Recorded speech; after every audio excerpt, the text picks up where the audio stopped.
నువ్వు నాయకుడివి, ముందుగా నిన్నే విడిపించాలి కదా అని అడిగాడు. అప్పుడు చిత్రగ్రీవుడు నవ్వుతూ చెప్పాడు, నాయకుడి పని తన ప్రజలను ముందుగా రక్షించడం. వాళ్ళు సురక్షితంగా ఉంటేనే నాయకుడు సంతోషంగా ఉంటాడు అని అన్నాడు. హిరణ్యకుడు చిత్రగ్రీవుడి మంచితనం చూసి చాలా సంతోషపడ్డాడు. అతను వెంటనే అన్ని పావురాల వలని కొరికి వాటిని విడిపించాడు.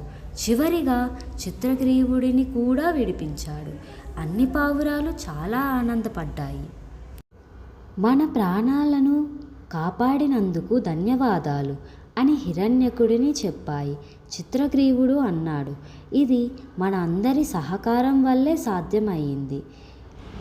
మనం కలిసి పనిచేసినప్పుడు ఏ సమస్యనైనా జయించగలం అని చిత్రగ్రీవుడు అన్నాడు. అన్ని పావురాలు అంగీకరించాయి.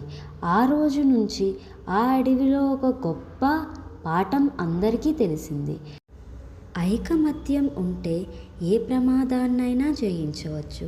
మంచి నాయకత్వం ఉంటే గుంపు ఎప్పుడూ కాపాడబడుతుంది. ఈ కథ ద్వారా మనం తెలుసుకోవాల్సిన నీతి ఏమిటంటే, ఐకమత్యంలో బలం ఉంది.